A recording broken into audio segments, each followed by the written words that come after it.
No, sir. No, sir. I will share the link with you.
Sir, we are in live, sir. Yeah.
Okay, can you make Mujib sir as co-host, please?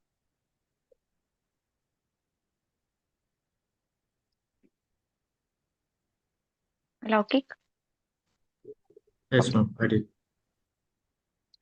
So let's wait for the chief guest and other speakers to join. Good evening, Mujib sir. Hey, good evening. Good evening.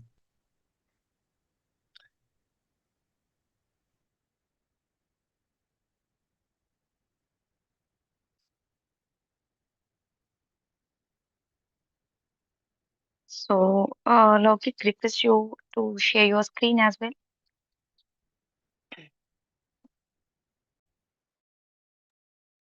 Yes, ma'am. Give me.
Laukik, we have Sridhar sir and Vidyadhar sir. Make them as co-host, please.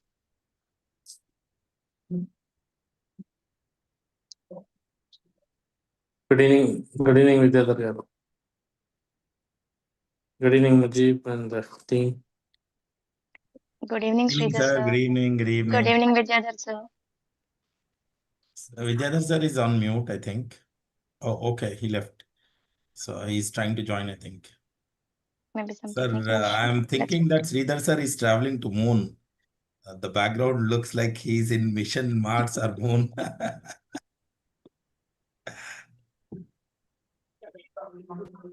indigenous mission. Yeah.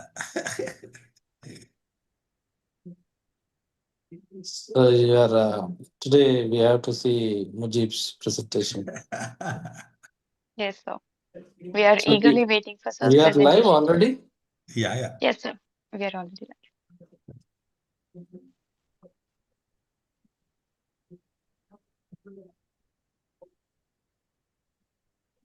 live. Nice backdrop, Mujib. Yeah, IPA backdrop, Indian Pharmaceutical Association backdrop. Our ever supporter, and definitely a big round of applause to IPA for bringing Yeah. such kind of wonderful programs. Vidyadhar sir, good evening. Yeah, good evening. Good evening. Sir, Good evening, sir. your video is off, I think, sir. Yeah. Can you see me? Laukik, Yeah, sir. Now visible. Yes. Yeah, good evening. Good evening. Yeah, very great honor Yeah, to how see are you, you, sir. Dr. Mudip? Yeah, sir. Good, sir. Good, sir. Yeah. Laukik, can you make Sridhar sir and Vidyadhar sir as co-host, please, quickly?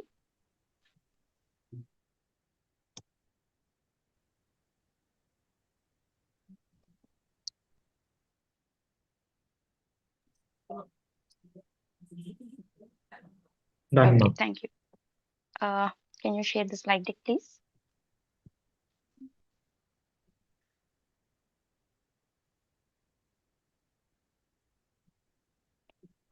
Vidyadhar sir will be giving a little intro, then I'll be introducing you. Then you can start your keynote. So, Thank you. Sridhar sir, good evening. Yeah, good evening, sir. Yeah, good evening. How are you? Yeah, I'm good. I said means we are great honor to see you here, sir. After. Thank you. Thank you, sir. Thank you.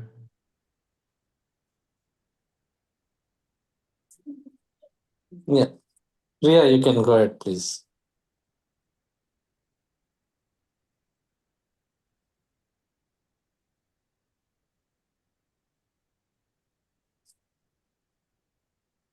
Uma, I think we can start, Uma. Sridhar sir has given yeah. flag out. Laukik, can you please share your screen?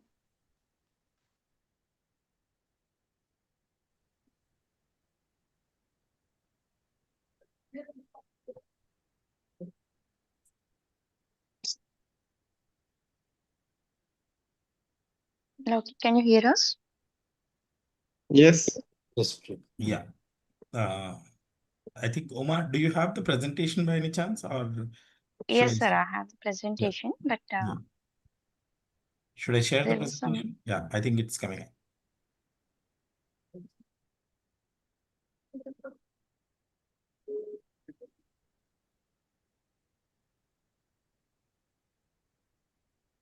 Go to the first one, please.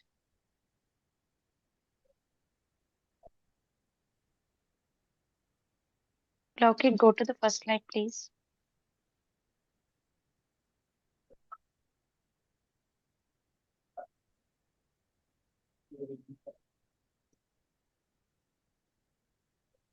All right. Thank you so much for joining Mujib sir and our chief guest of the day, Dr. Vidyadhar sir. We welcome you both to today's day 3 of the PV Leaders Connect 2025, a global pharmacovigilance webinar series. So we are presenting all the 7 days, Vidyadhar sir, with two speakers, with chief guest also joining us to this wonderful 7-day program with all the national and international speakers speaking entirely about the drug safety, end-to-end drug safety. Thank you so much once again for joining us. Thank you. This program is being initiated by the Indian Pharmaceutical Association, along with its Industrial Pharmacy Division in association with Clinosol Research Private Limited. Move on to the next slide, Loki.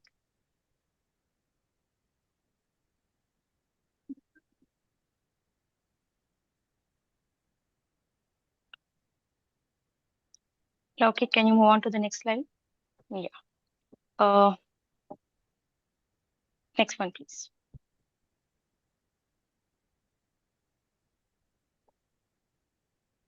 Yeah, the two people behind the screens, on the screen, off the screen, who have designed, who are doing a lot of hard work in, inviting all you people over here, is these two people on the screen, Dr. Sridhar sir and Mujib sir, who is our founder and CEO.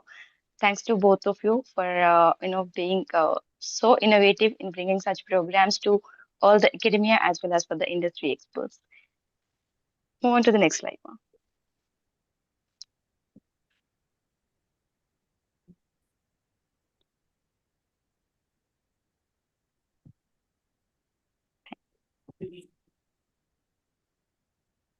So we are so honored and we welcome Dr. Vidyadhar sir, who is a professor and principal of Chebrolu Hanmaya Institute of Pharmaceutical Sciences. We call in short as CHIPS. Sir is serving as a professor and principal of the prestigious CHIPS College, Guntur. Since its inception in 2005, Sir has pursued B Pharmacy from VL College of Pharmacy, Raichur, M Pharmacy from JSS College of Pharmacy, UT, and was awarded his PhD in pharmacy by JNTU Hyderabad. With a dedicated academic career spanning 31 years, Dr. Vidyadhara has served at several reputed institutions, including NET College of Pharmacy, Raichur, RVS College of Pharmacy, Coimbatore, KVSR Siddhartha College of Pharmaceutical Sciences, Vijayawada, and Bapatla College of Pharmacy in roles ranging from lecturer to professor. A prolific researcher, he has published over 294 research and review papers in reputed national and international journals. He has successfully guided 29 PhD scholars, 88 postgraduates, and 30 undergraduate projects, and holds 5 patents, of which 3 are granted. His contribution also includes 6 books and multiple book chapters, besides serving as reviewer, examiner, and PhD thesis evaluator for several universities across India.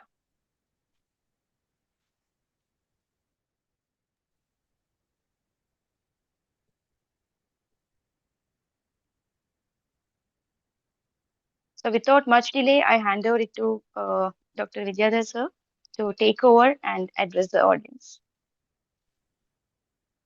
Thank Vidyadhar you. sir, we are eagerly waiting to listen to you. Yeah, Your yeah, video is off, sir. Your video is off, I think. yeah. I think connection is improper today. Yeah. Now Due I to think bad it's weather. visible, sir. Yeah. Yeah. Okay. Thank you, Mrs. Suma, for giving me a nice introduction about myself. Very good evening to respected all members. It gives me immense pleasure to be a part of this Pharmacovigilance Leaders Connect 2025, which is being organized by Indian Pharmaceutical Association Industrial Pharmacy Division, as well as Clinisol Research Solutions Private Limited, which is headed by the dynamic CEO, Dr. C.S. Mujibuddin, and the another dynamic personality who is the man behind all these activities is Dr. Sridhar Reddy sir.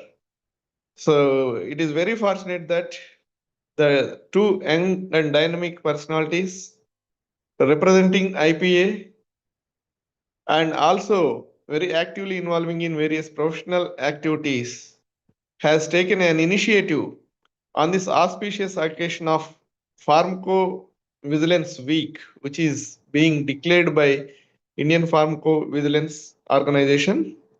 So it is a very nice initiative that you have taken up a grand role in educating our own fraternity about this pharmacovigilance and its importance, And I understand that you are conducting this as a 7-day long program by inviting several eminent personalities in this field to give their valuable talks on this particular one, which definitely gives us a lot of inputs about the pharmacovigilance. And in fact, it is the need of the day for every pharma fraternity to be understand about this particular pharmacovigilance and about all these things. And the gathering is very special because it brings together leaders, professionals, and young minds who are all committed to one important mission, ensuring the safety of medicines through pharmacovigilance. The World Health Organization defines pharmacovigilance as the science and activities related to detecting, understanding, and preventing the side effects of medicines. In simple words, it is about making sure that medicines heal and not harm. We all know that no drug is completely risk free. And when it comes to the drugs, particularly chemotherapeutic drugs, and almost majority of the drugs are associated with side effects. It may be a minor one or major one, but everyone should know the side effects or adverse drug reactions that are going to encounter with all these particular drugs. That is why pharmacovigilance plays such a critical role in our pharmacy, drug manufacturing, and drug utility and drug therapeutic efficacy. It ensures that the benefits of medicines are always greater than their risks. By reporting and studying adverse drug reactions, we not only protect individual patients but also safeguard public health.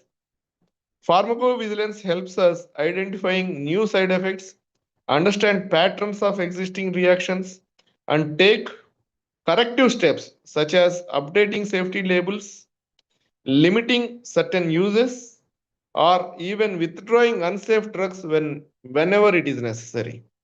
In India, the Pharmacovigilance Program of India, PVPI, has started in the year 2010 under the dynamic uh, Department of Central Drugs Standard Control Organization. It began with the aims as the first national center, and today the Indian Pharmacopoeia Commission in Ghaziabad continues this important responsibility. Over the years, PVPI has grown into a wide network of more than 600 centers across the country. This system allows doctors, nurses, pharmacists, and even patients to report adverse reactions. These reports are carefully studied and also shared with the World Health Organization global database in Sweden. As you all know that India is one of the largest producers of medication in the world and a major center for clinical trials. This gives us a huge responsibility in global pharmacovigilance. Our contributions directly influence global decisions about drug safety. At the same time, we must acknowledge the challenges also that are going to encounter with the drugs. The biggest one is underreporting process by our own professional people. Many healthcare professionals still think that only new or very serious side effects should be reported. Even if we report the side effects or any adverse reactions, we feel this is a big crime or something. And but the truth is, every report, however small it may seem, is valuable. Even known side effects help us understand how often they occur, how severe they are, and how they may affect different groups of people. The more we report, the more reliable our safety data becomes, and the stronger our ability to protect patients. This is why events like Pharmacovigilance Awareness Week, held every September, are so meaningful. It spreads the message that patient safety is not the responsibility of regulators alone. It is the responsibility of all the stakeholders of our healthcare professionals. It is a collective responsibility. Doctors, nurses, pharmacists, researchers, patients, and even caregivers and caretakers all have the equal role to play. Friends, as I conclude, I would like to leave you with the thought that pharmacovigilance is not just a scientific term, it is a commitment to humanity. Each time we report an adverse drug reaction, we are strengthening a safety network that protects countless lives. Together, we must ensure that medicines remain what they are, a blessing, a blessing of healing, never a source of harm. I congratulate the organizers, particularly Dr. Mujibuddin sir and Dr. Sridhar sir, for taking initiative under the umbrella of Indian Pharmaceutical Association, and Indian Pharmaceutical Association, Clinisol Research Solutions for making this event a grand success. I congratulate once again all the leaders for creating this platform. I am confident that the discussions here will inspire new ideas, stronger collaborations, and a brighter future for pharmacovigilance in India and across the world. Thank you all for giving me this opportunity. I once again congratulate all the leaders who are taking active role in this pharmacovigilance program, PVPI of India. Thank you. Thank you, sir. Thank you. Thank you. Thank you so much, sir. So without much delay, let's move on to the first guest lecture of the day by C.S. Mujibuddin, sir, founder and CEO of Clinosol Research Private Limited.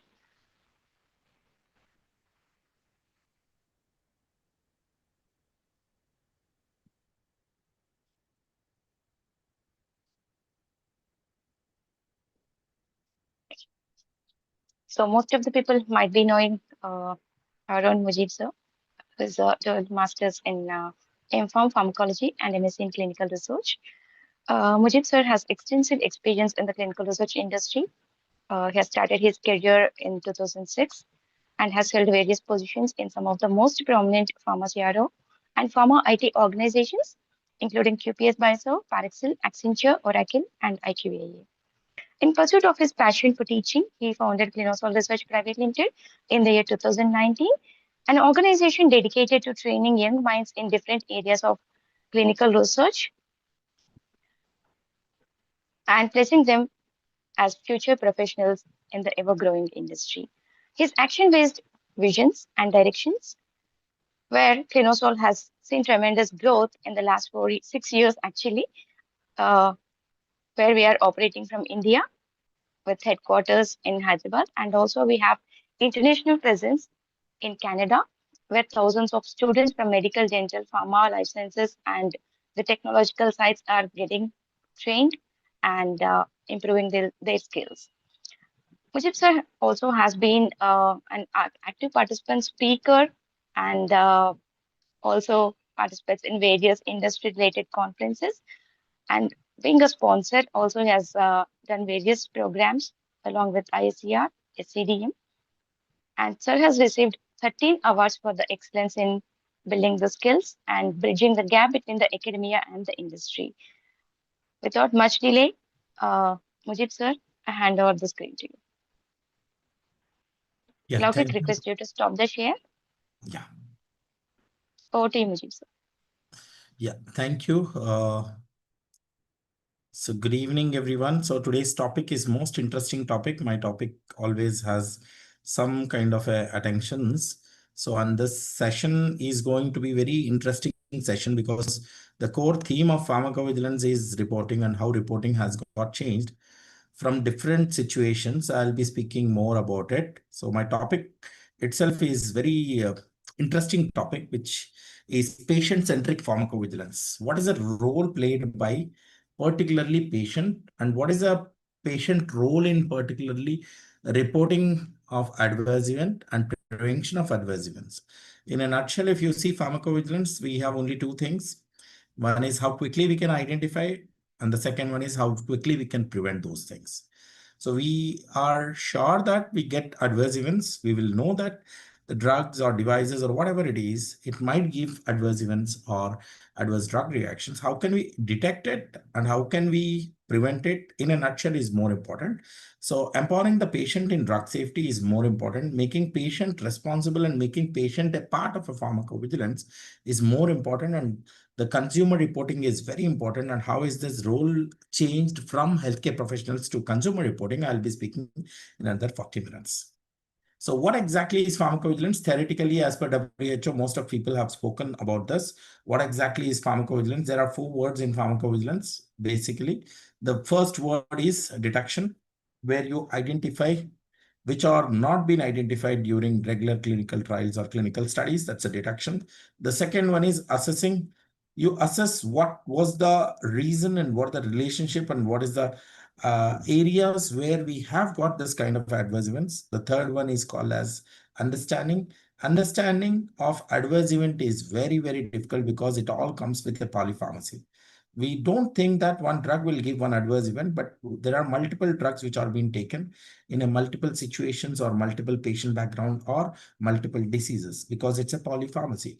Understanding deeper aspect of adverse events, that the adverse event is happening for which combination of polypharmacy and which combination of diseases and which combination of the social, mental and stress level or physical activities.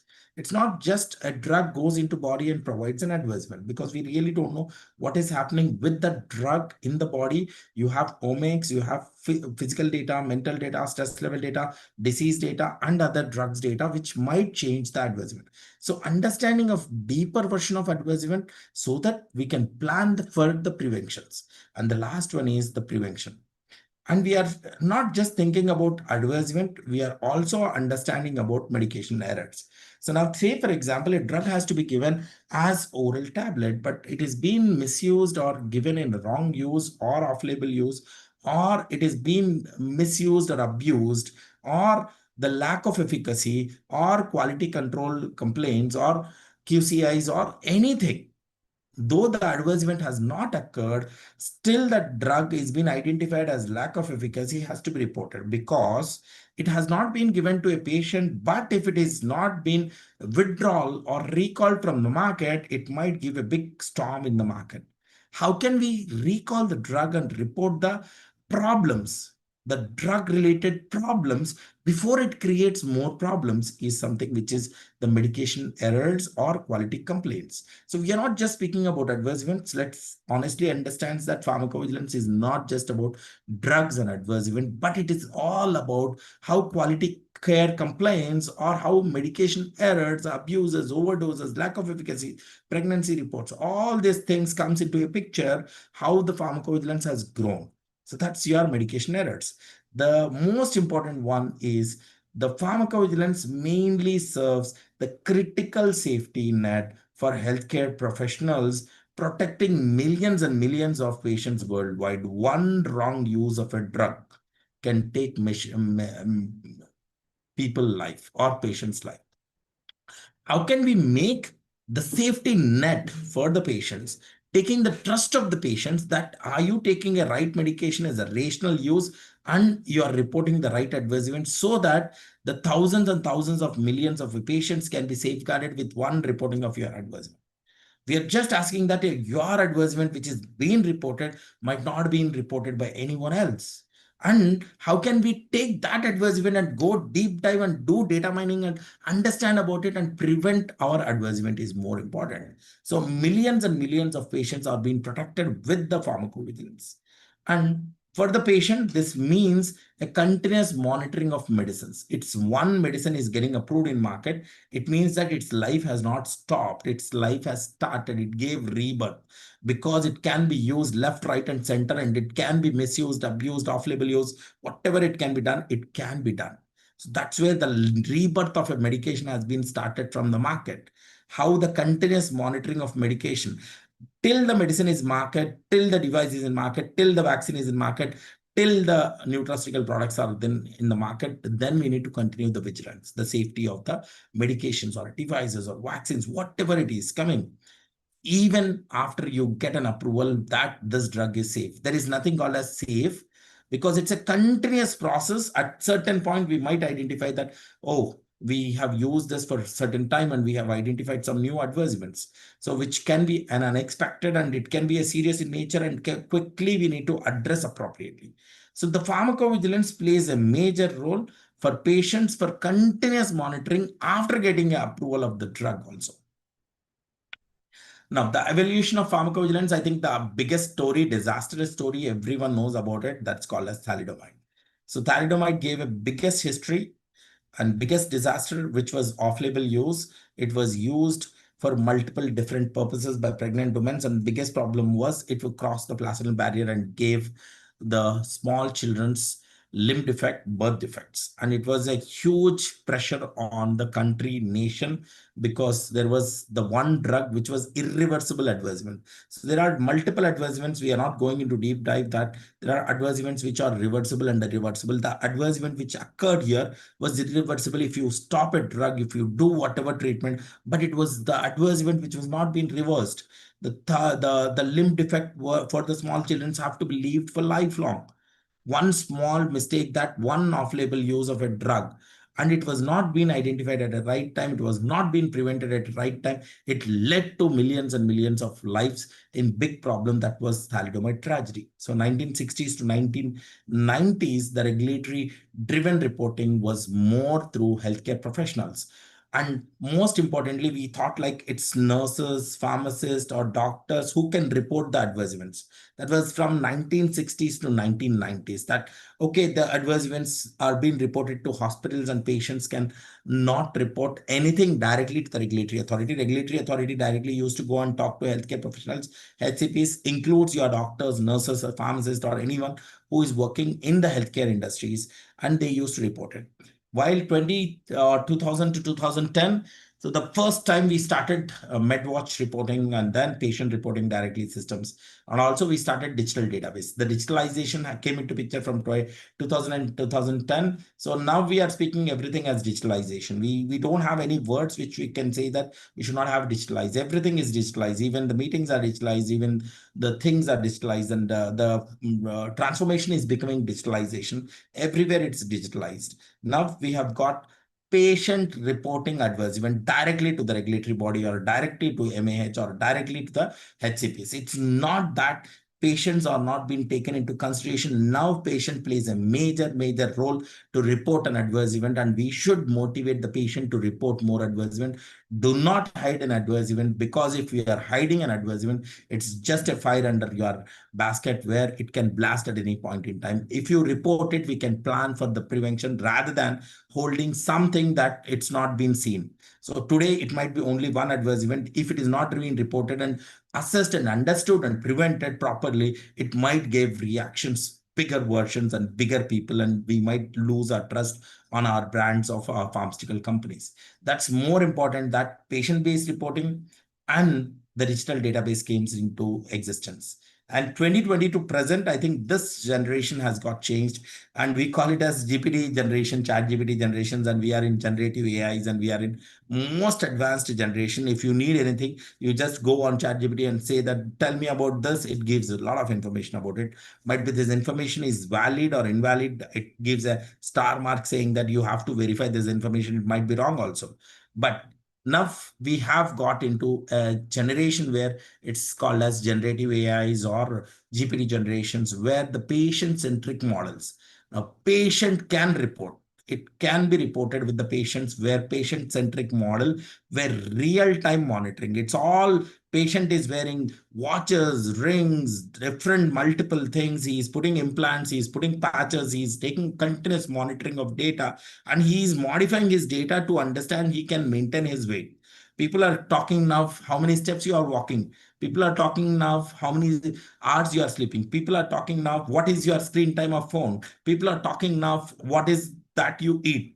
What is the proteins? What is the fiber? How is your weight is increasing or decreasing? People are talking multiple things, and they are looking at the level of understanding health as important aspects. The patient-centric model, where the real-time monitoring, including the patches, rings, or wearables, or sensors, or whatever it is, and AI-powered insights, because huge amount of data is being pulled. As we are living in a data-driven industry, the huge amount of data is being pulled. AI-powered insights is being important to detect any one single signal wherein we can identify something is happening, and we can identify the trends that how drug is your safe. That's what is the present generation patient-centric approach, where patient is continuously monitoring his values and giving adverse events. And also patient voice is being heard by HCPs. We are taking a lot of time to listen to a patient. Boss, listen, you don't tell that your drug is giving efficacy or not, but you give your outcome, quality of life, and wearable data and sensors data, so that we can take that data, we can digest that data, we can process that data, and we can understand that what is the futuristic predictions of the data. That's what is patient-centric approach. The historic challenge were limited patient voice and delayed reporting. So we always had this concern that we were not able to listen to a patient because multiple reasons were there. We just used to give drugs, and then you go and take treatment. If you don't get treatment, you come back, we will not listen to you, we'll change your treatment. Something like that. It was one-way conversation and not heard the patient voice, limited patient voice. And it was the patient who has to report, and delayed reporting or missed reporting or under-reporting was being taken care into it. So now that's where the reason was there. What are the challenges, historic challenges? The first challenge, under-reporting. Now I'll ask you this question, that are we really reporting one adverse event? We are taking day in and day out so many medications. Are we reporting it? Our family members are taking medication. Our family members are reporting. We are not motivating, encouraging our family members also to report that adverse event, which is in turn, we are missing to identify any safety signals about that drug products. We're not motivating our own family members, and how can we expect that patients will come and tell, and we will patiently listen to a patient that they are reporting adverse events. The underreporting was the first cause, that 1 to 10% of adverse reactions are being reported through only healthcare professionals. And the second one is delayed detection, because we think that it's a very common adverse event. And even if I take a medication, if I get a headache, my mom will say, take a cup of coffee, go and sleep, you will go. But how can I report this adverse event that, boss, listen, this drug is making problem of headache. Your drug is making me a headache, so modify your drug or add something in your drug, or put a label that you have a drug, you might get an adverse event. So I might not take your drug because I'm thinking that I will get a headache. So delayed detection is there. So average time from symptom onset to regulatory action could span months to years. So this is the most difficult thing, because if I report nerve, it might go for healthcare professional, from there, from MAH, or from there, regulatory authority, licensing authority, or whatever it is. It's taking huge amount of time for detection of the adverse event. And limited patient perspective. The most important role of the PV leaders conclave is to make sure the awareness is being created for the patients and family members, and also healthcare professionals, the importance of reporting of adverse event. Understand that there is a big importance, and we should understand that we might educate ourselves, we might study, we might get jobs, we might open business, but the standard point here is, how can I safeguard the patients? How can I report an adverse event and collect the adverse event, who is getting adverse events, and how can I prevent those adverse events? That's the most important, that how can we awareness to the patients. So limited patient perspective, healthcare professional often misses subjective symptoms and quality of life impacts. So say, for example, I ask patient, how are you? The patient says that, fine, man, I'm fine. But we are not going into depth of quality of life, the outcome of patients, or the pros or COAs and all the contents of the patients, happiness index, or the outcome of the patients. We are not looking at it. We just look, patient got a disease, we should give a drug, he is getting treatment. That's it. We're not going one question beyond of this. Quality of life of the patient. Are you really happy to take this medication? Is this medication is improving your lifespan? Is this medication is giving happiness to you? Your pain is decreased or increased? We are not looking at that data, and we should look into that data. The most important thing, the paradigm shift, putting the patient at the center of drug safety. Now, patient comes into center of drug safety. Without patient, we don't get one adverse event. Without patient reporting, we don't get one adverse event. So that's why First and foremost point is direct patient reporting. Now, if I reiterate back, the PVPA has bought something which is called as toll-free number. PVPA has got something which is called as mail ID. PVPA has got something which is called as app-based reporting. Apart from this, every MAH websites have got their mail IDs and their toll-free numbers, and they have their call centers. If you really have a doubt about the drug also, you can call them and say that I wanted to use your drug in different thing, can I use it? And there is a medical doctor who can assist you. There is a call center who can take care of you. And we are missing all these things, and we are just thinking that where to report adverse event, how to report adverse event. So direct patient reporting is being accepted. Patient can now directly report by multiple versions. Either it is toll-free number, or by app, or by website, or by mail ID, or by MAH website itself. So that's where is importance that direct patient reporting is needed. And patient can report by toll-free number. For India, it is 1-800-180-3024. 3024 means 30 days, 24 hours. That's what is direct patient reporting. The second one, real-time monitoring. So now already I have said that the digitalization, the digital age and the AI age and wearables and sensor age is up. Continuous surveillance through digital platforms and wearable devices. All the patient is having wearables, watches, and rings, and all the patches and everything, and continuous monitoring is being done. Now, earlier days have gone that I need to take 50 mg every 4 hours once. Now we are having a patch. Patch is giving the continuous monitoring, and it is telling that your glucose level is this, you need to take this dose now. So that's the advancement we are getting it, real-time monitoring and continuous monitoring of the data. And the third one, quality of life focuses. As I said, we're not just looking at a patient as a patient and just giving a treatment and patient is going. So we are capturing the patient reported outcome, which is a pro. We are also capturing the matters most daily living. Are you walking? Are you able to sleep? Are you really happy to continue the medications?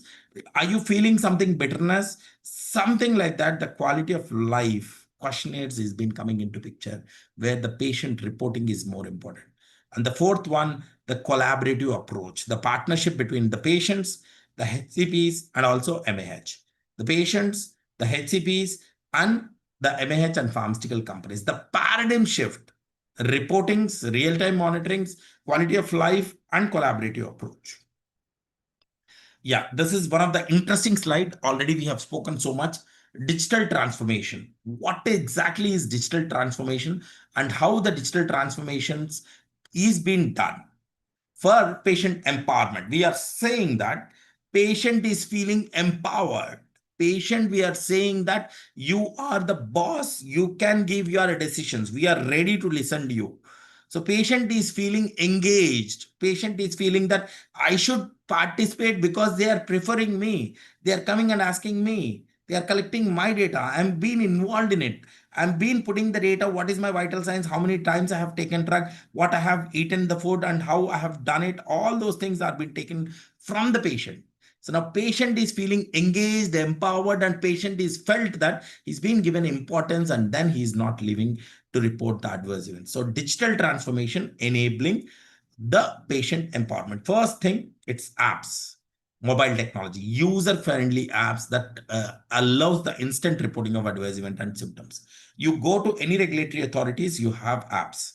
And now in India also, we have PVPI app, which you can download and you can report the cases. You have first one patient reporting or patient details, and then reported details, and then drug details, and then adverse event details and seriousness criteria, lab details, all details are there.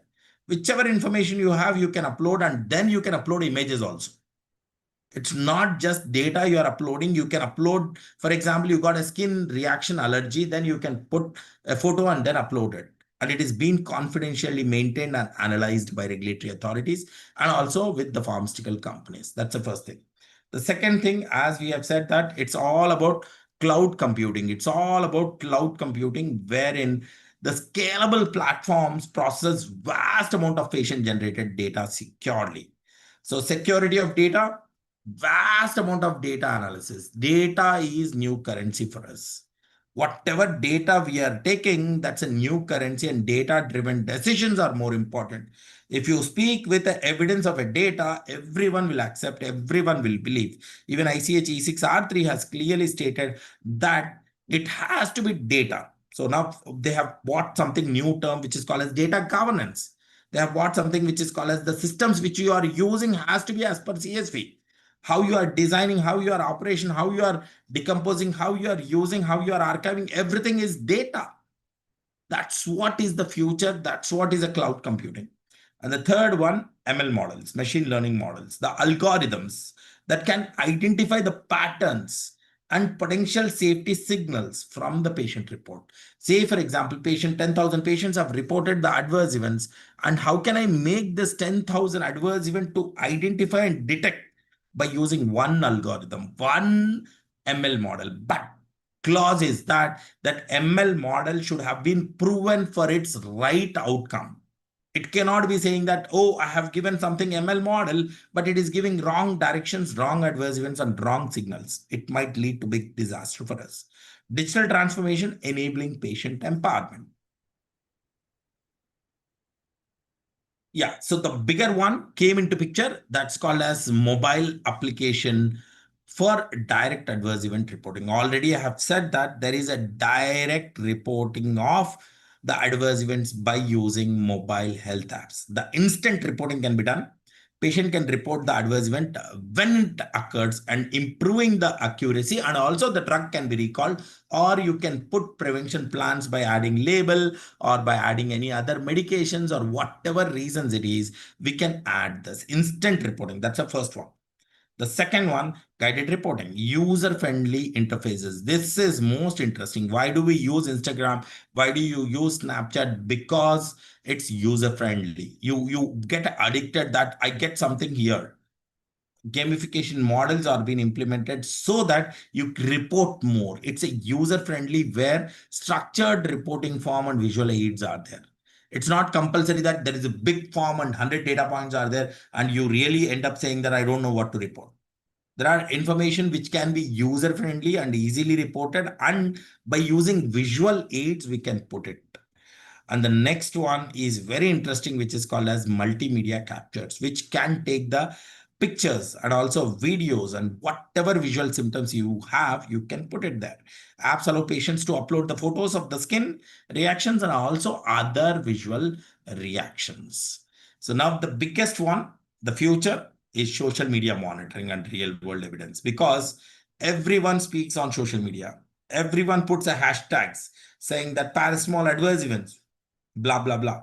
That's how we go into social media monitoring. It's very difficult because we really don't know who has reported this case and is this really a reporter or it's something which is coming as falsified signal, something like that. Harnessing the patient conversations, advanced natural languages, NLPs have came into picture where they can scan the social media platforms for the hashtags of the adverse events and patient forums and online communities to identify any potential adverse reactions discussed by a patient in particular groups. There may be patient groups, they might use hashtags. And how can we identify that particular in social media? Is we have developed something which is natural language processes, NLP models. And the approach captures informal patient experiences that never reach formal reporting channels, because they have just reported in social media saying that I'm taking this medication. I'm really not sure that this medication is giving this adverse event. Have anyone have got this adverse event? They are putting this conversation in some Facebook group or Instagram group with the hashtag of the drug and adverse event. Then I think we should be able to pick it up, that adverse event. So this is very, very important. 24/7 monitoring, patient discussion, early signal detections from the patient communities, and identification of previously unknown adverse reaction. So real world evidence collections and also social media monitoring. This might give sometimes exact results. How can we get this kind of adverse event? So now the biggest one which comes into picture, artificial intelligence enhancing the signal detection from the patients. Now we are using AIs for detection of adverse events, which are very, very, very rarely occurring, which can be considered as a signal, which has to be taken immediate action, or else it is going to give a big noise. The data ingestions, how you can put and push the data, the sources of data, because it can be millions of patient report, EHRs are there, EMRs are there, social media reports are there, wearable data is there, and all kind of prescription data is there, insurance data is there, all kind of data is there. How can you ingest that structured data, unstructured data into the system is more important. That's the most important part. And then how can you process and analyze the data, and how can you pattern recognize that what is really happening with the drug? Are we going in a right direction? Is there any patterns unusual which can give a potential safety signals? We need to identify. So ingestion of data, different sources, structured, unstructured, that structured, everything. And the second one, processing. And the third one, pattern recognition. And the fourth and last important one is automated alerts, systems that generates real-time alerts for healthcare professionals and regulatory bodies. It's just that, okay, I'm running a programming algorithms and it automatically triggers a signal and it reports to a healthcare professionals, and also it reports to a regulatory authorities, so that we can go into deep dive and we don't miss one signal also. The problem here is we should not miss. It might be a wrong signal. Absolutely fine. We can close that gate, but the right signal should be followed up. So that's most important aspect. Now, already I have spoken that there is huge amount of data which patient is getting. The first one is patient portal. The second one is EHR data, the electronic health data, which is getting integrated. So the comprehensive data, which is integration of complete medication history and also patient outcome. That's a comprehensive data. The second one, it's a seamless reporting. It's a very seamless reporting. Adverse event can be logged directly into patient records. Nothing doing. The third one, we can identify trend analysis. Long-term patterns emerges from integrated patient data. And the last one is the care coordination. All the healthcare providers access the same safety informations. The case study, one of the most interesting case study, that how patient reported outcome, the pros improved the drug safety profile of one drug which was used in rheumatoid arthritis, which identified the undetected cardiovascular risks. So rheumatoid arthritis treatment breakthrough was there. A major pharmaceutical company implemented a patient-centric monitoring. So they gave some devices and then they asked them to report the adverse events. A newly rheumatoid arthritis drug, within 6 months, patient revealed that previously undetected cardiovascular adverse event was there in specific population.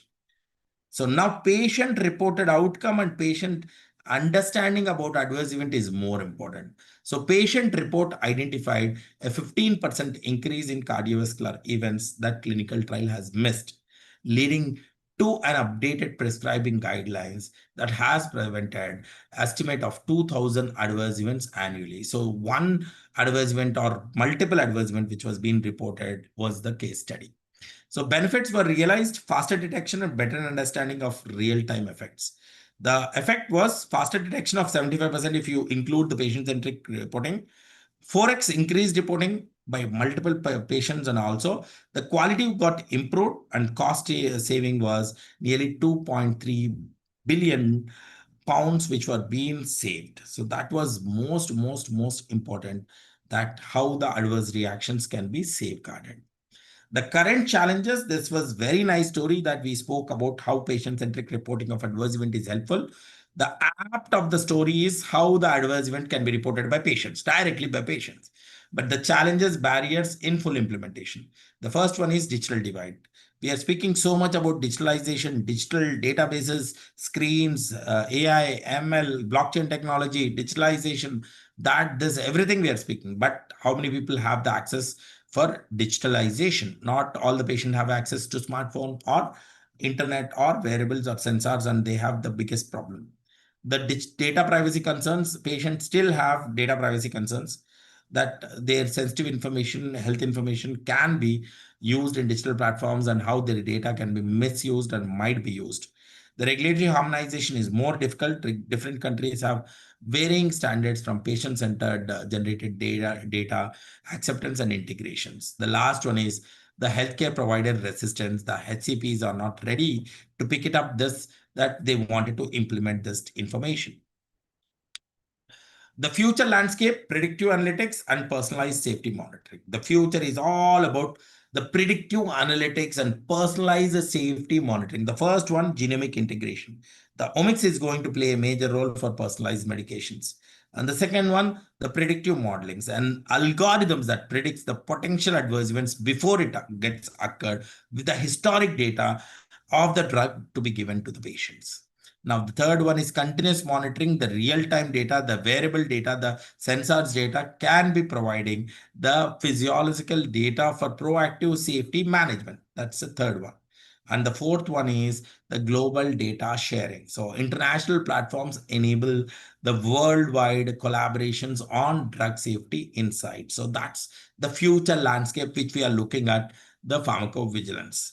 The key takeaway, actionable steps for healthcare organizations. The first one, implement patient-friendly reporting system. That's the first one. Second one, integrate AI-powered signal detection. Second one.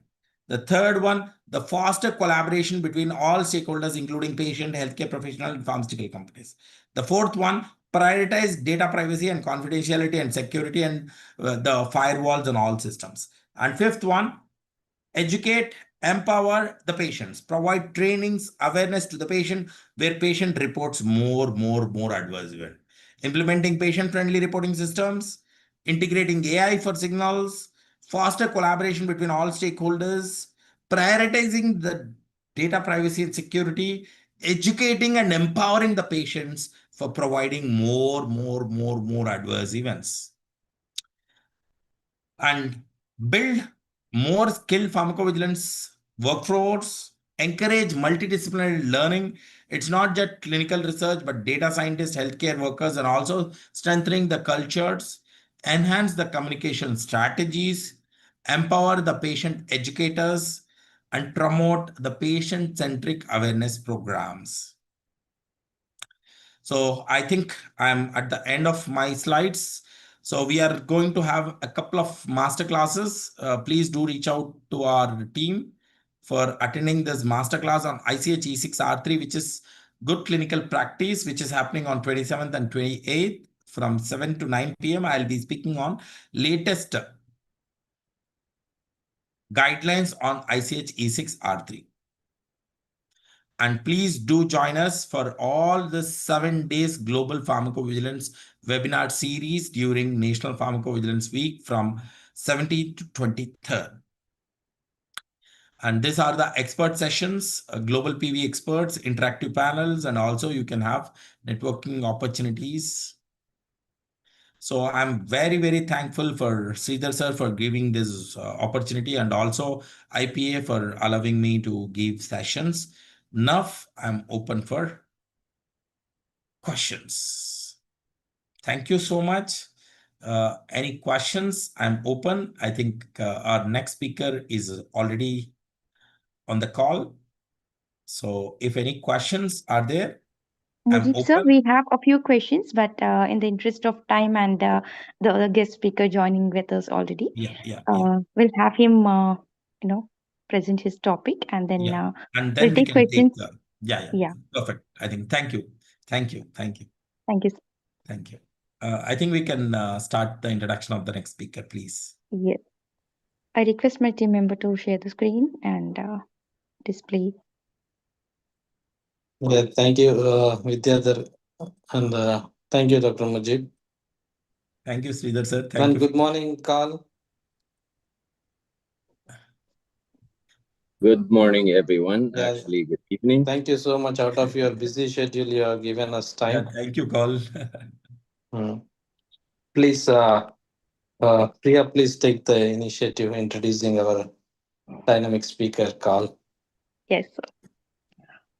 One more time, we are very honored to have Carl sir over here, who is a senior director, global risk management and pharmacovigilance compliance, global patient safety head.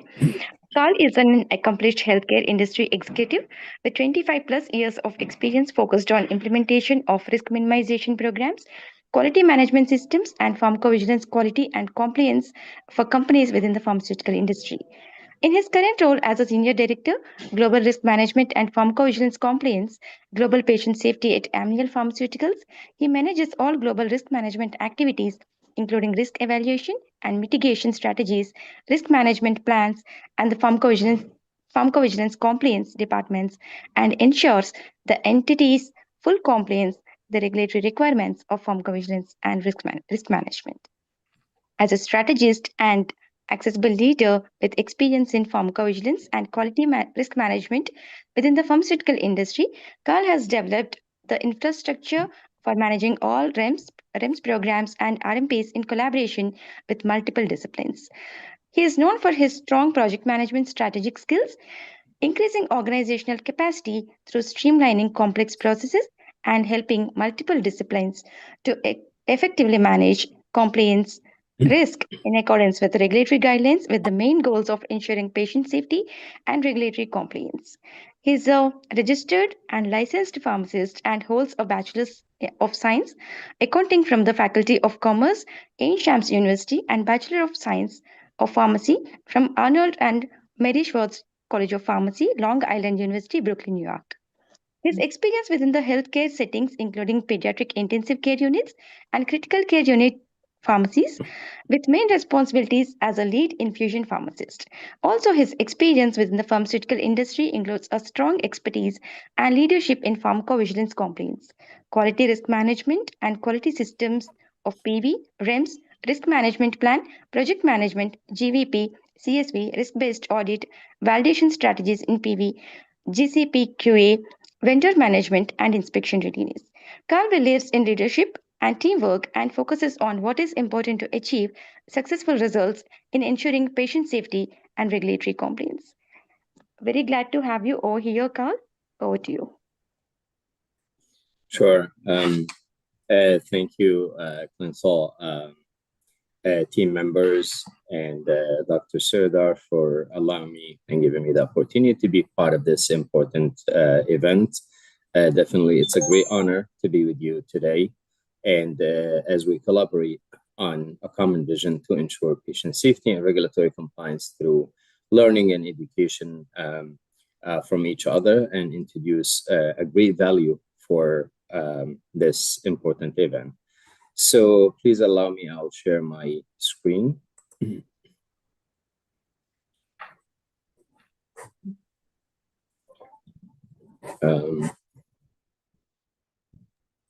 Look, can you make, yeah, I think Carl, you can share. Yeah, your screen is visible.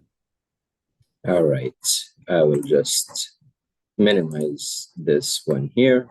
I'm going to a full screen mode. Can you all see my screen? Yes. Great. All right, so the topic for today, we're going to be talking about global risk management as it's important, definitely discipline within our pharmaceutical organization, working collaboratively with the multiple disciplines within the organizations, specifically pharmacovigilance, regulatory affairs, legal, medical affairs. So we will be tackling two specific areas within global risk management. First one would be the risk evaluation mitigation strategies. And then the second would be the risk management plan and additional risk minimization measures. As we start with the risk evaluation mitigation strategies, the FDA Amendment Act gave the FDA the authority to require risk evaluation mitigation strategies here for manufacturers in the US to ensure that the benefit outweigh the risk of its products. REMS, as for your awareness, is definitely a risk minimization measures that actually uses risk minimization strategies beyond professional labeling. Some of the standards and guidelines here that would govern the global risk management, heavy focus here specifically on the REMS, specifically for what's related to the FDA, the Cosmetic Act, specifically Section 355, which is the risk evaluation mitigation strategies. As you recall, this was actually approved back in 2007. Since that time, there were some other initiatives by the FDA and some guidelines that have been in place, specifically about the modifications as well as the assessment reports, also survey methodologies. All these guidelines were helping the industry to find a pathway to be able to implement risk minimization measures that would definitely minimize the risk for our products. On the other side, outside of the US, definitely the RIMS, the Good Pharmacovigilance Practice, the GVP module. Module 16, Revision 3 also highlights the methodologies and the direction for the risk management activities. And I'm including some of the links at the end of our presentation to help and guide audience on these guidelines and what does it entail. REMS landscape and benefits. Currently, the FDA has the REMS website with over 68 approved products, more than half with ETASU requirements, which means that some of the elements are mandatory for companies to market their products, where they would have the elements to assure safe use, including certifications for prescribers and also pharmacies, involvement of wholesalers and distributors, and other components also for these REMS is built on educational component.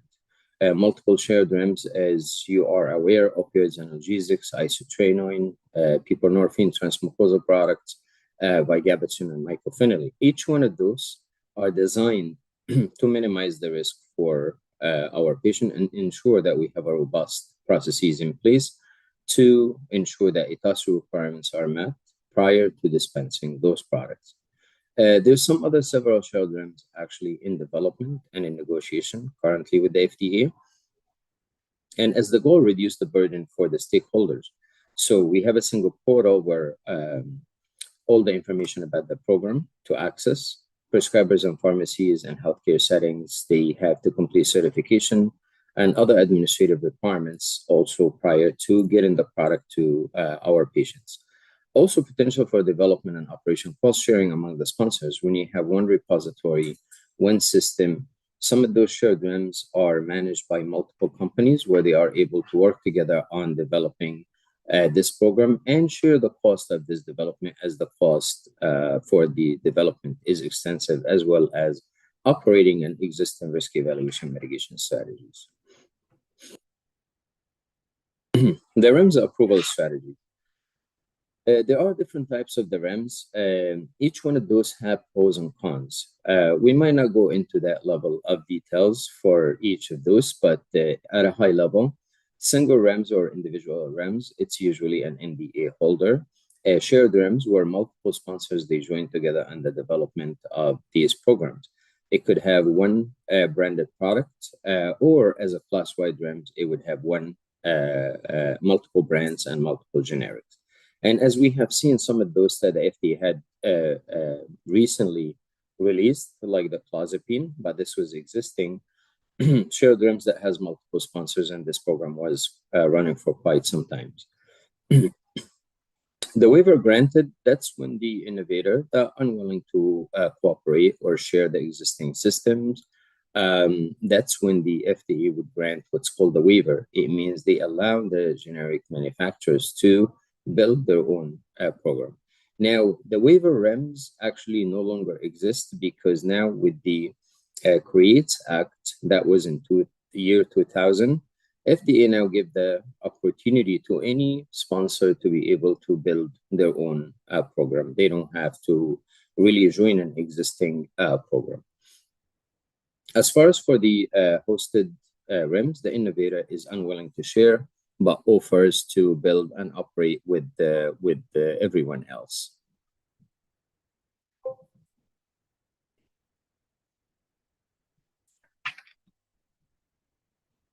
As for the REMS program structure, when we look at the governance of these shared REMS programs, we find that most of them, they have a structure that proven its success and proving its good practice among all the industry. As you know, that there are different pharmaceutical companies who are actually joining a shared REMS.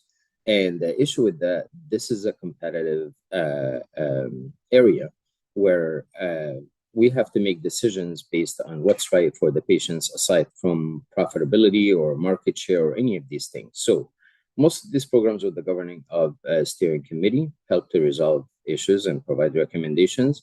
Voting members, each company, they have to have a representative from each company to vote on behalf of the company. Single point of contact, also the center of communication between the manufacturer and the program. FDA single point of contact is one of the dedicated or designated resources from any of those sponsors to be the liaison between the FDA and the sponsors.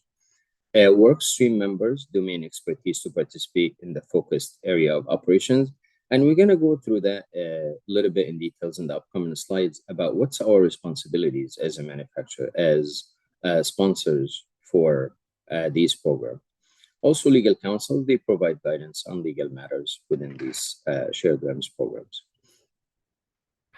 Here are the disciplines that I mentioned earlier for their level of participation, as well as also their responsibility. Shared REMS program have working groups, which they call often interchangeably as sub-teams. For example, drug safety sub-team, they provide oversight and expertise on drug safety related matters, adverse events, product quality complaint, and they assist also in the build of the existing REMS to be transitioned to a shared REMS, as we establish new processes for adverse event, product quality complaint training, also for the program. Vendor, they have the oversight on the procurement of the REMS vendor, provide recommendations, their responsibilities to review contractual agreements, MSA and SOWs, and evaluate the vendor performances every single year. Metric sub-team, they design to assessment reports in accordance with the FDA requirements, and they oversee the development of the overall and the execution of most of the REMS assessment reports. As far as for the regulatory, primary mode of communication between the sponsors and the FDA, and they facilitate the exploration of possible drug master file, and we'll talk about that also a little bit more about some of the initiatives that the FDA has taken to ease off the burden on the sponsors during the submission time or modification and changes to the existing REMS. Legal, provide legal expertise, finance, oversight of project timelines, and also annual budget, monthly financial reports, so on and so forth for the finance side. Quality management, one of the backbones also for these programs, to ensure the level of compliance with these programs in accordance with the regulations in place. In addition to that, they monitor corrective and preventative actions with the subject matter experts.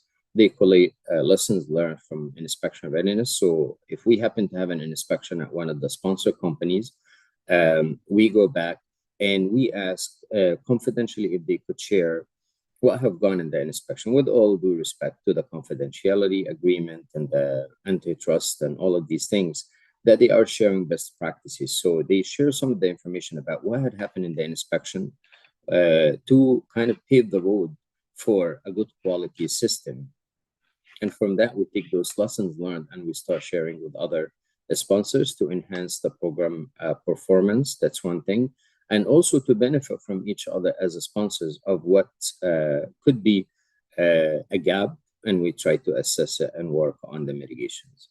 Also, the quality management sub-team, they participate in the FDA REMS inspection in collaboration with the project management office, as well as the REMS administrators and external vendors.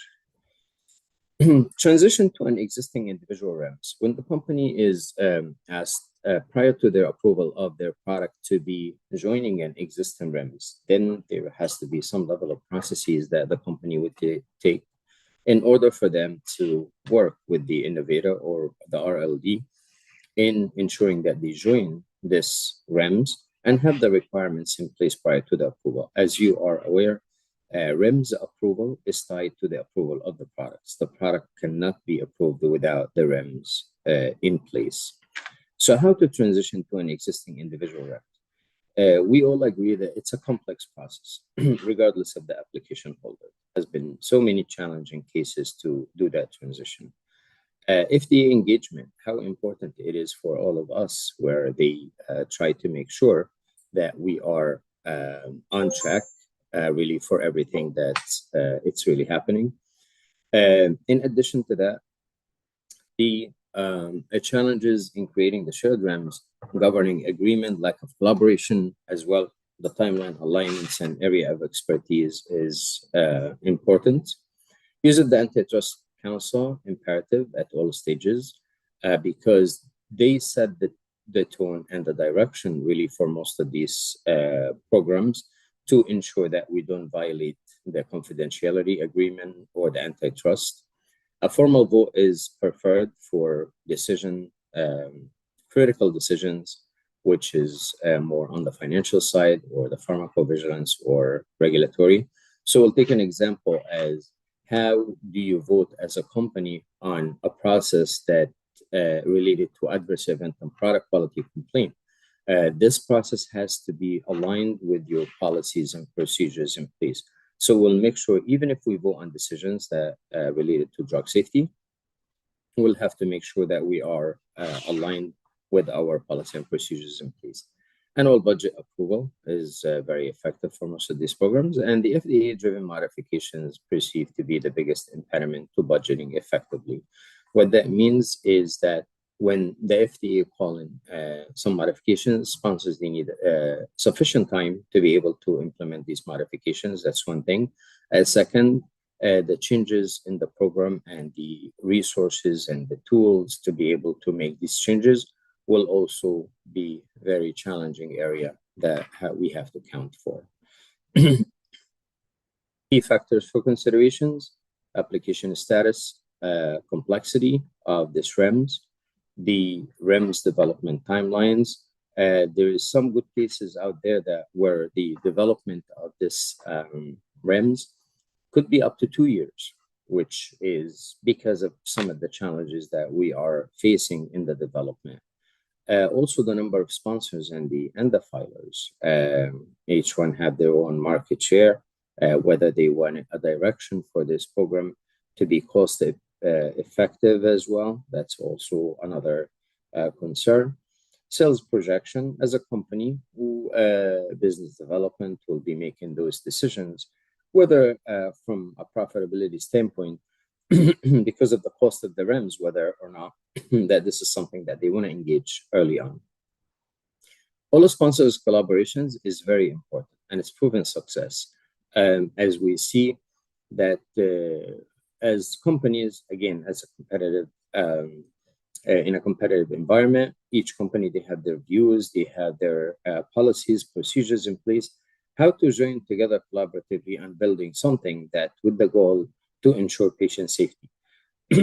So we have that in the background, excuse me, as part of our thinking. We go into those meetings or we go into these discussions with the mindset. We all have a common goal to ensure our patient safety and regulatory compliance. So pretty much that kind of set the road for our communication and collaboration.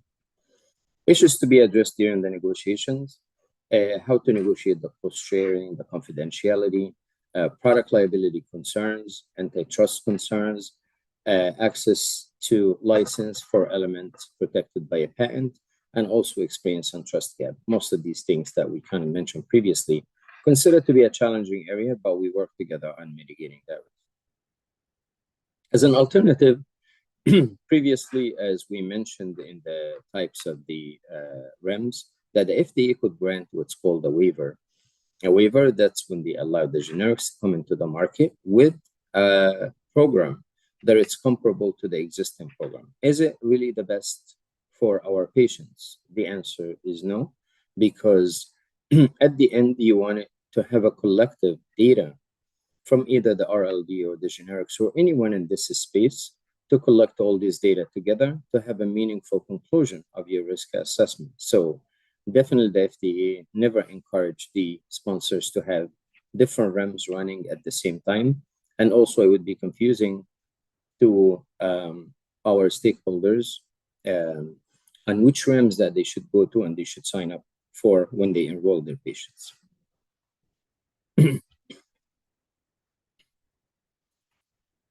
FDA has been very supportive to the industry. They issue some of the guidelines and some of the discussions with the sponsors, definitely, to help the industry how to navigate through these challenges and work together with all the sponsors to make sure that there are guidance in place that would guide the industry on, number one, decreasing the burden, and how to develop and implement REMS, also with the goal, as the REMS was initially developed, is with the goal to reduce the burden on the stakeholders. So the FDA guidance on the REMS modification revision provide a really clear guidance on how these modifications should be submitted, the time of inclusion in the yearly assessment report, whether it's minor modifications or major modifications, as well as the use of the DMF. As I mentioned previously, the DMF was established as to ease off the burden on the sponsors. So for example, multiple sponsors are engaged in a shared REMS. Each one will do their submission at the time of the assessment report or modifications or what have you. With the establishment of the DMF, there is a repository here where all the sponsor could make one submission into the DMF, and each sponsor during their submission time, they would have a cross reference with a cover letter for this DMF. That definitely eases up the burden on each sponsor to collate all the submissions and avoid definitely multiple and duplicate submissions for the same submission that we have. Removal of the individual product detail from the REMS document as it used to. Now it's more on the website to avoid multiple revisions to the REMS. And also a couple of guidance documents, specifically on the survey methodology, assessment reports, and also on the development of single shared REMS in the waiver. Great support from the FDA. They continue to collaborate with the industry. And I will speak to you later on about the REMS Industry Consortium, which is an initiative that started by Amneal and 5 other pharmaceutical companies to build this consortium. So I will mention it to you towards the end. REMS program development and operations. This is just a very high-level illustration of how the REMS is structured within a company. To build, we start with the top part here. This is the top part. This is at the sponsor level.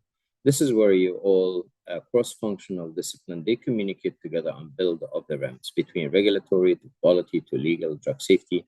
This is all here is the core of the REMS, right? Through the single shared REMS development, operated all by the risk management, getting all those functions together. Once you go into the development, you go to the risk management. Here you're going into the operation level. Operation levels here at the sponsor, at the program level, guided by the program management office and the REMS administrator. Again, risk management as the center of communication. And as you see the level of responsibility, each discipline, they have a responsibility. So let's say at the sponsor level, regulatory affairs at the company, they communicate directly with the program, and they are a member of the regulatory affairs subteam, right? Similar to the drug safety, they have some link here between the drug safety and the drug safety at the program level. So ensuring that each program, each sponsor have a level of responsibility in each discipline at the program level definitely will translate to the success of the program, because this is the domain expertise in different areas of how to develop, from quality management to regulatory to drug safety to marketing or finance and legal as well. Moving into multidisciplinary responsibilities, as we mentioned previously, single point of contact, they identify internal stakeholders for product and vote on behalf of the sponsor, ensure appropriate agreements exist, nurture effective working relationship with the REMS administrator and the sponsor and the vendor. And this point is very, very important for the success of these risk minimization measures and the success of the shared REMS, because without that level of collaboration among the sponsors, definitely many obstacles would to arise at that time, because when we don't have a good direction for all as one voice, definitely it would be difficult to operate. So alignments is very important. As the company would to involve in one REMS, they might be involved in other REMS as well. So we build that relationship and the trust among each other as a sponsors to ensure that we have a common goal to achieve. At the company level, you consult with the appropriate company subject matter experts within a specific area if the decisions being made is related to pharmacovigilance or regulatory or quality assurance. So you ensure that you communicate that at the company level first prior to bringing the final vote or the final decision to the consortium. And then you communicate the sponsor views and the decisions being made by the overall consortium.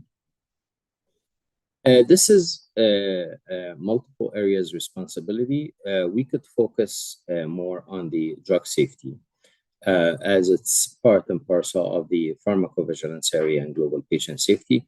We participate at the drug safety sub-team for each program, provide an input on the development and also the operations. Drug safety department work closely with the risk management and the development of a new process that we established within the program regarding how adverse events being reported, product quality complaints.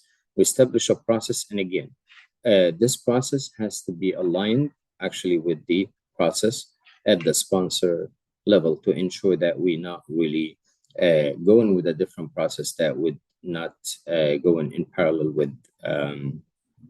with our internal policies in place. Document the training, ensure timely reporting, and also the reconciliation of adverse events and product quality complaint. If there is a mechanism within the program, we ensure as a sponsor to follow this mechanism to ensure that the reconciliation is being done in a timely manner. And again, probably we'll go through this a little bit quicker than the drug safety, but regulatory affairs in a nutshell, the responsibilities around the submissions, around the communication with the FDA, around also serving on the regulatory affairs sub-team at the program level. All of these things, regulatory affairs, we have a member that has to be involved on any regulatory aspects of the program, as well as legal, their involvement in the contractual agreements, confidentiality agreements, hiring new vendors, being able to consult it with prior to making any decisions that are legal or legislative in nature. In addition to that, they participate in the legal sub-team as well. Marketing and finance, definitely with the financial aspects of the program, ensuring that the budget and the financials within the program aligned with the sponsor is financial goal as well to ensure of that. Quality management, again, as a backbone of these areas, that it's very important that for the quality management to be able to work together with most of the sponsors to assist in the audit performed by the REMS program and the third-party vendor, conducting the services on behalf of the sponsor, participate actually at the quality management and non-compliance audit sub-team for each program, and also assisting in facility the inspection of the inspections from the health authority in collaborations with the project management office. As I mentioned previously, we try to identify best practices. What had happened during the inspection at one of the sponsors related to this REMS? If the sponsor is willing to share some information about what were the questions, what is the areas of focus, definitely it's going to be helpful to all of us to be prepared for an inspection. Not only to be prepared for an inspection, but a creation of a tracker or key areas or lessons learned during inspection definitely would help the sponsors on making the directions really for this program, ensuring the quality area is handled well. Now we move into the second part of our presentation today. This is a different area, which is the risk management plan and the additional risk minimization measures. Routine, what's routine versus additional risk minimization measures? Routine is pretty much the standard tool that used to summarize, that used as a fundamental tool to, the summary of the product characteristics, describe the risk intended of the risk minimizations. As with that, it's package leaflet labeling. This is pretty much the routine. Additional risk minimization is usually routine measures being utilized as the risk minimization measures. The initial risk minimization, which is the routine, is insufficient to manage a specific risk. So just to differentiate the two. Risk management plan, detailed plan of the pharmacovigilance activities and interventions to identify, characterize, prevent, or minimize the risk related to the medicinal product. And again, the risk-benefit balance is essential. So when you have a risk minimization measures, the RMP has to be embedded in there and designed to ensure that this balance is maintained. Risk minimization measures designed also to prevent or reduce occurrences of adverse reactions and reduce the severity. There are multiple components of the RMP, but to focus specifically on the core component is the safety specifications, the pharmacovigilance plan, risk minimization plan, and the effectiveness evaluation. As you are aware, the effectiveness evaluation, the past studies, and the metrics with the KPIs. So those are the major and the main components for the RMP. The role and the types of additional risk minimizations support or control adherence to intended actions of risk minimization. Two main subcategories. Number one is the educational and the safety advice tools. Definitely with the goal here to ensure that you're providing the educational aspects of this risk minimization measure to stakeholders. So for example, the patient guide, healthcare professional checklist, all of these things intended to educate the stakeholders on the risk minimization measures and measuring how the stakeholders, for example, the prescribers, are able to transfer the knowledge or the key risk messages to their patients. Number two is the risk minimization control tools, which is similar here for the additional risk minimization, similar to what we see in the REMS. As more, it's developed based on controlled access, similar to the restricted distribution of the REMS. It's used in rare situations where the serious risk could have severe impact to the patient or the public health, and not effectively measured, effective by or minimized by other measures. So that's the time where you see controlled mechanism in place, similar to, as a good example, as the pregnancy prevention program. With the implementation strategy of these risk minimization measures, align with the reference product tool, as well as coordinate scheduling to reduce the system burden, and then communicate with authorities for regulatory alignments.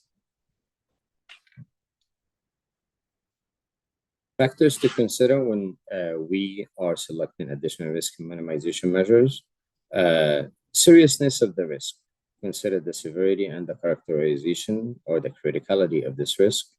Target population, which stakeholders are really involved in this risk minimization measures. Clinical context, indication, contraindications, and potential for administration errors. Burden of measure, evaluate the burden for all stakeholders relative to the risk. And stakeholders engagement, it's important to engage the stakeholders early on in the process. And I want to make really comment in here that with the guidance that I'm providing you at the end, the guidance documents, you have the REMS logic model, and also you have the GVP module 16 revision 3. When you read into these guidelines, definitely they have a lot of similarity because the concept is the same of risk management. However, sometimes each guidance views the stakeholders' engagement, the timing of the stakeholders' engagement could vary from one guidance to the other. But again, whether you engage the stakeholders' engagement early on when you develop the risk minimization measures, or you involve them in the middle, I mean, it's at the end of the day, both guidance, they identify the importance of how important it is to make sure that your stakeholders are engaged. You kind of communicate with them about the risk. They provide you an input. What do they see as a burden to them? And work with them collaboratively to ensure that your risk minimization measures are designed to decrease the burden on them. Evaluating the effectiveness of the risk minimization measures. Key metrics: dissemination knowledge, actually the outreach, understanding the risk, behavioral outcome, how the stakeholders are actually able to, how they understand the risk through, for example, as we see on the REM side, we see the CAP survey, knowledge, attitude, and behavior surveys, where you could identify if they really understand the key risk message, and health outcomes, reduction in adverse reactions where there is a correlation. Success of your risk minimization measures correlate definitely to reduce of adverse reaction, and ensuring that the stakeholders, they understand the key risk messages. Healthcare providers, they're able to transfer those key risk messages to their patients. Patients, they understand through, and when you survey them through the knowledge, you see that they really understand the risk of the use of their product. The tools to measure the past studies, the PSCRs, and also compliance dashboard and key performance indicators.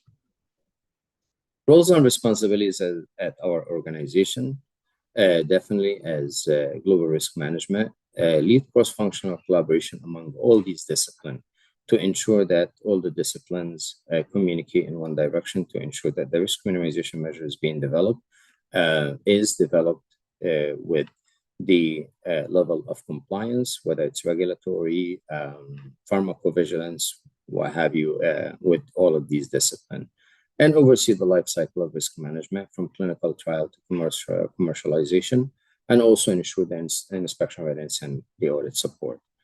QPPV responsibilities is a great responsibility, as the QPPV is held accountable really for the scientific integrity and the regulatory compliance of the RMP. Have to be vigilant to all different aspects of these areas, and also global patient safety. They coordinate the development and the updates and the periodic update, and ensuring that this is the timely of the submission is happening on a timely basis. As a conclusion, implementing successful risk management globally, definitely best practices. You embed the RMP into the broader risk management profile, and ensure the cross-functional ownership and strategic oversight. Use of the global SOPs and tracker for consistency and auditability. Definitely the quality aspects is very important here.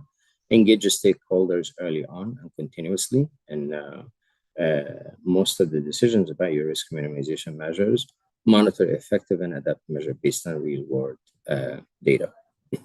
As an outcome, well-executed RMP and additional risk minimizations ensure patient safety and regulatory compliance, and definitely operational excellence across the global market.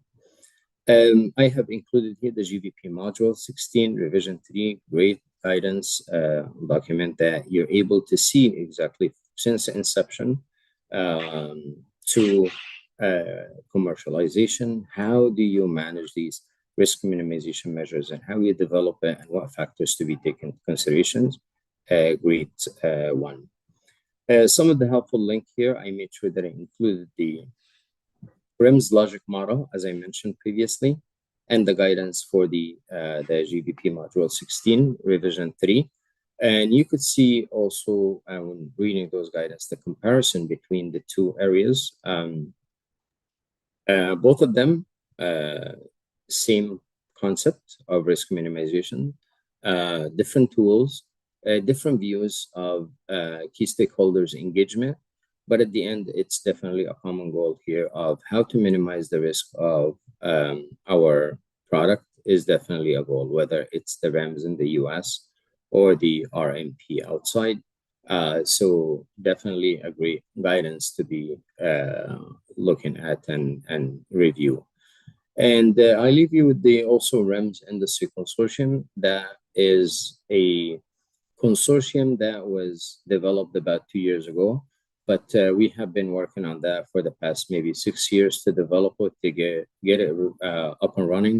That's when the industry was facing a lot of challenges within the risk management area. 6 companies, including Amneal, have decided to build this consortium with the mission and the vision also to mitigate the challenges in this area in collaboration with the FDA.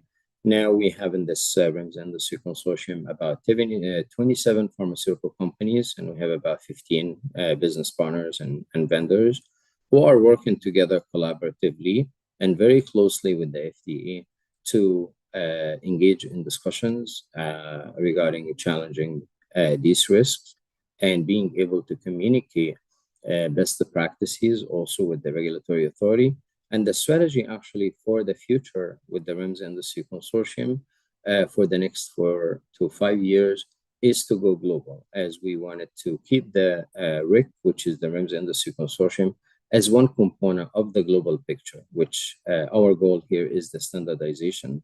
When we look either the REMS or the RMP, it's definitely important to really look from the lens of risk management and how to standardize the risk management activities to ensure patient safety and regulatory compliance, with taking into consideration actually that our patient is the center of our focus, to reduce the burden on our stakeholders, our providers, healthcare providers, ensure that the risk minimization measures has a value to provide to all stakeholders and also to our companies. So with that, I thank you so much for giving me the opportunity, Dr. Sardar and Clinosol and everyone on this call, to be part of this interactive working session and being able to present on the value that we all make here for our patients. Thanks again. Thank you so much, Carl, for your Mm. wonderful presentation. Yeah, I would like to take this moment to extend my sincere appreciation to you, Mr. Carl, for this excellent presentation on risk management and for so effective presenting the FDA initiatives, which most of us are. You are the member of the FDA consortium, and which is a great honor that you have taken your busy schedule for this presentation. As you are well aware, the risk management is the cornerstone for our pharmacovigilance and compliance framework. And you made this way articulating the complex regulatory expectations and translated them into a practical insights for our team with the global web series across the globe. So we are, and your ability to simplify the evolving FDA initiatives and highlighting those implications for our daily process and which are very valuable for us. So on behalf of the entire Indian Pharmaceutical Association, the Industrial Division, and all the PV leaders forum, I thank you, Carl, for your dedication, clarity, and the commitment. We look forward for your continuous contributions and also to more knowledgeable knowledge sharing session, because this celebration of Pharmacovigilance Week and your presentation is a timely reminder for why continuous learning, collaboration, and vigilance are essential to make this patient means protecting the patients worldwide. So our mission Exactly. will be possible with your great presentation. Really honored to Thank have you. you. Thank you. With all Over our to great you. work, Dr. Yeah. Sardar, yes, with all our great work, and definitely, I always think that collaboration is the key for success. Definitely among all of us, as this is definitely our common goal, as we're passionate about what we do for our patients. Definitely. Yes. Thank you. Thank you. Thank you so much. Over to you, Priya. Yeah, Please. we have for your kind information, Carl, we have the organizers joined in here in this link, but all the participants are watching live in YouTube. So we have got a few questions. In the interest of time, I'd be asking 2 or 3 questions. I'll not take much time of you. With your Sure, permission, may I? definitely. Yes, you could. Right, thank you. So here is one question.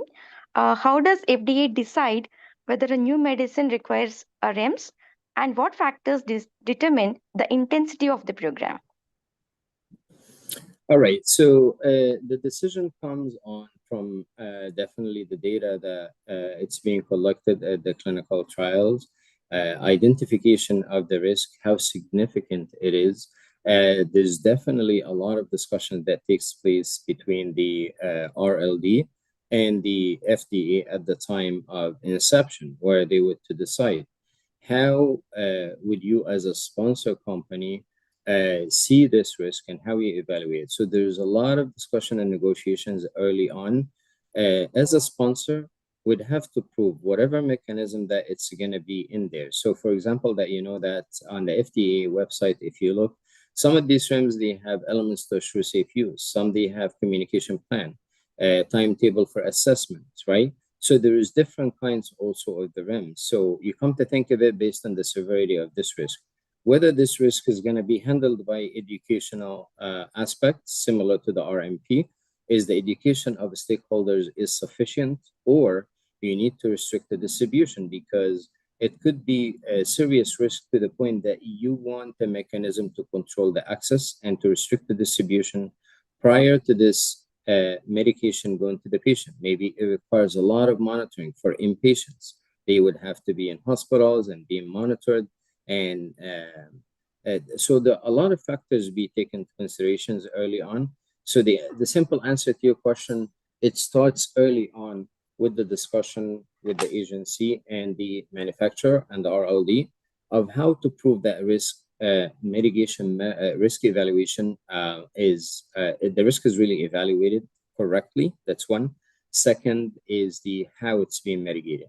Now, if you look at the direction now of the FDA with the REMS logic model, and I encourage all my audience actually to read through that, definitely they're trying to now with this REMS logic model to tie the goal of the REMS to the outcome, meaning that eventually these assessment reports would reflect that the measures that you have in place are effective, and it's measuring exactly the effectiveness of your risk minimization measures by tying it to the goals of the REMS. What would be the outcome?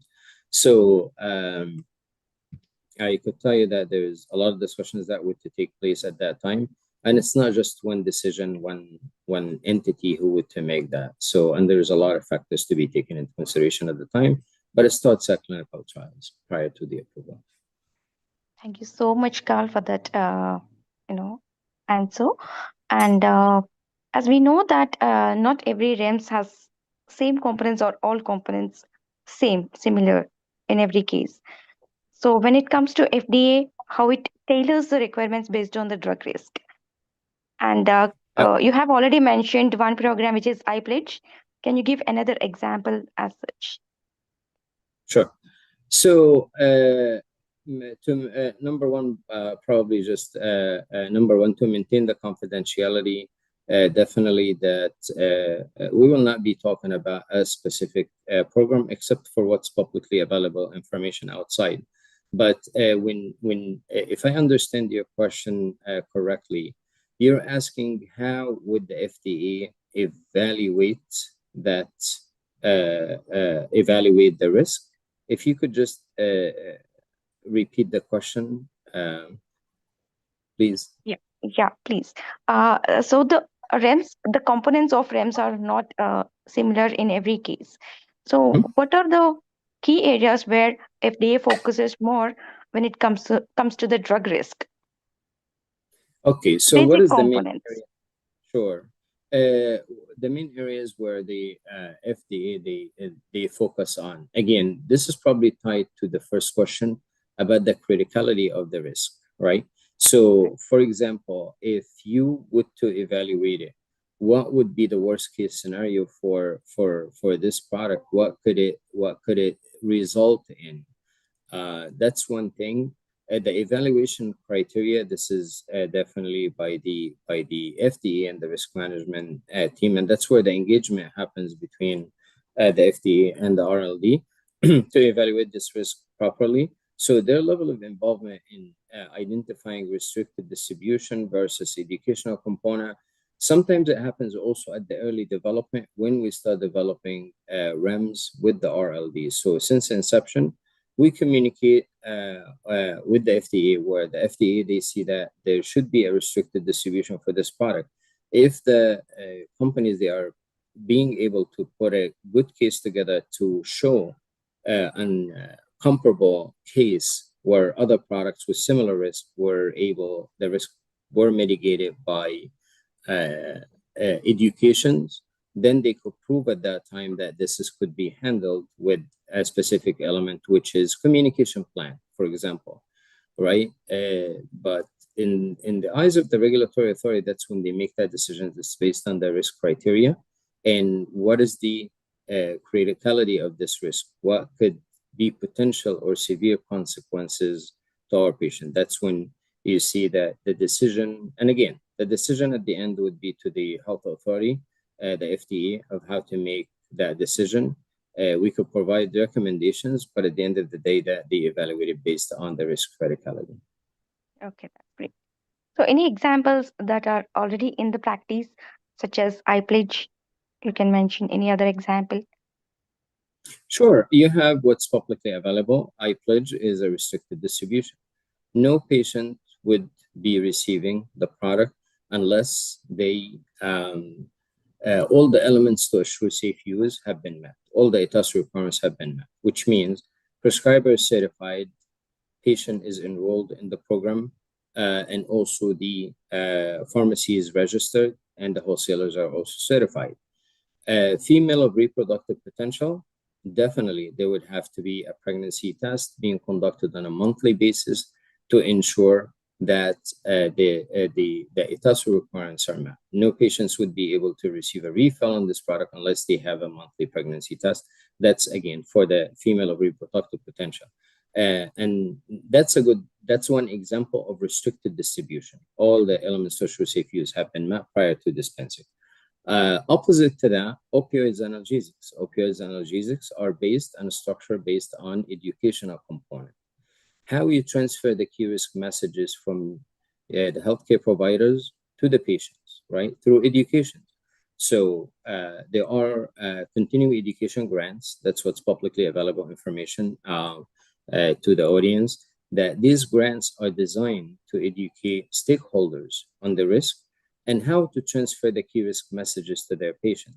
So there is an FDA blueprint for the opioids and analgesics, identify exactly how the stakeholders, how the prescribers and entire healthcare team are educating their patients about the risk. But this is not a restricted distribution. I mean, any patient could get a prescription for opioids and be able to dispense it. But again, it's the responsibility for the physician who wrote this prescription to educate the patients about the risk of the use of opioids and analgesics. So this is one good example, which is iPledge, as it's restricted distribution.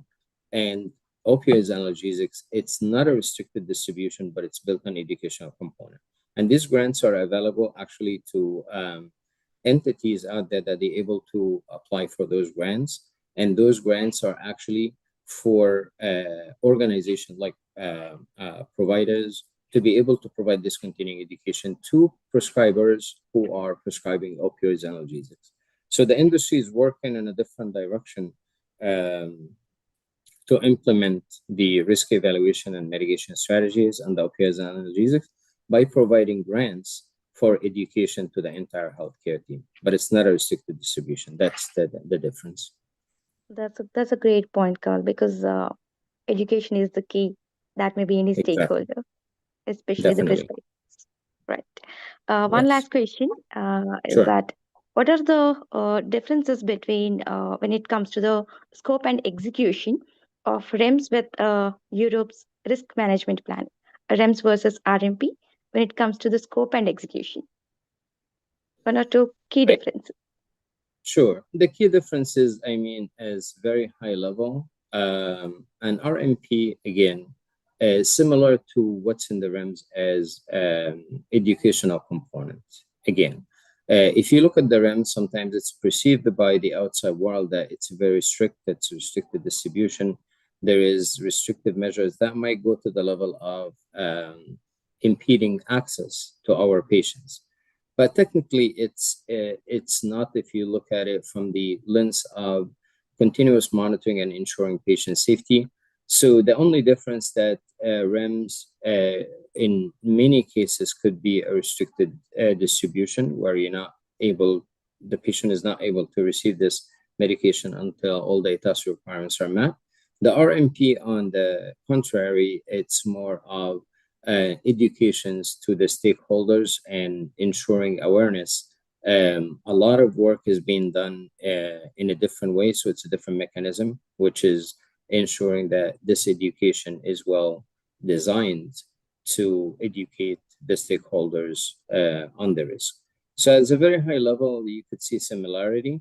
And as I mentioned previously in the presentation, to measure the effectiveness of these measures, we need to engage with those stakeholders, meaning the prescribers and patients and everyone who is really involved in these REMS, to have a meaningful information to us, to assist us on designing the REMS.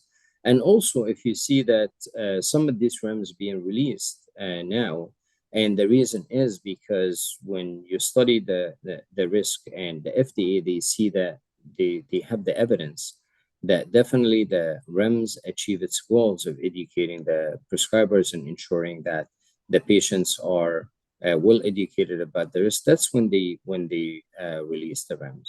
So there is similarities, but again, the main difference, I would say, the piece around the restricted distribution in the REMS, where you don't see in the RMP. Thank you so much, Carl, for your time and the answers. Sure. You have provided patient answers to all the participants over here.